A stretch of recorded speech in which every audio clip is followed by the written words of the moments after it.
Someone told you something good about yourself recently. Maybe it was significant. Maybe it cost them something to say. Maybe you'd worked hard for it for a long time. And it felt good for what? An hour, a day, if you were lucky. Then the feeling was gone, back at zero. The question you never say, why doesn't it ever stay? You've collected evidence of your worth your entire life. The grades, achievements, relationships that chose you. The feedback that confirmed you were doing something right.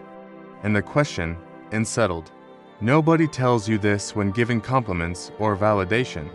External validation was never designed to build self-worth, it was designed to reflect it. If the internal structure isn't there to hold the reflection, evidence passes through like light, warming nothing, landing nowhere, gone. Today we'll discuss what that internal structure is, where it comes from, why most people never build it, and the unglamorous work of constructing it. Let's start with the mechanism.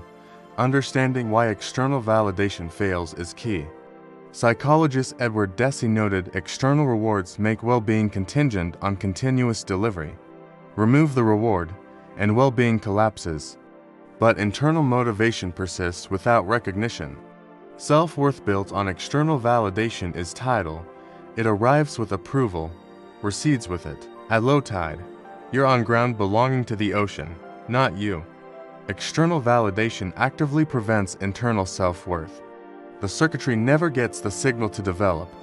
It is, in the most precise sense, a learned helplessness of the self. Self-worth is not a feeling. It's a structure. Feelings are weather. You cannot architect a house from clouds.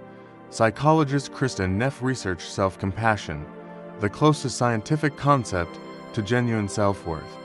Self-compassion is not self-esteem. Self-esteem is a positive evaluation, comparative and conditional. Self-compassion requires consistent regard, the willingness to be with yourself through failure. Real self-worth is not, I am good, therefore I matter. It is, I exist. And that existence warrants basic care and regard, regardless of performance. Self-worth deficits develop in the first rooms you ever occupied.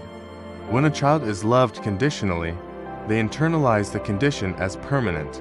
My value is contingent on my performance. The critical voice in your head is not yours, it's borrowed. You seek external validation because your internal validator is still running your parents' programming. The work is writing new code. Internal validation is not a concept, it is a practice. The first practice is self-compassionate self-talk. Speaking to yourself with the same voice you would use with someone you genuinely love. The second practice is values-based action. Every time you make a decision based on what you actually value, not on what will be approved of, you lay one brick of internal foundation. Establishing self-worth is boring work. It is made of small choices that no one witnesses. Notice the validation-seeking impulse, name it, and then, don't reach. Develop a relationship with your own judgments. What do you actually think before anyone else? Begin treating your own consistency as the primary evidence of your worth. Did you do the thing you said you would do? Self-trust is built through private integrity. External validation will always feel good, but it shouldn't have the power to determine your worth. They can still warm the room, they just can't be the furnace. This shift happens through the tedious, private work of building it. One kept promise, one consulted opinion, one moment of staying when you wanted to reach. Worth is not a conclusion you reach, it's a practice you build, and that building is available to you, starting now.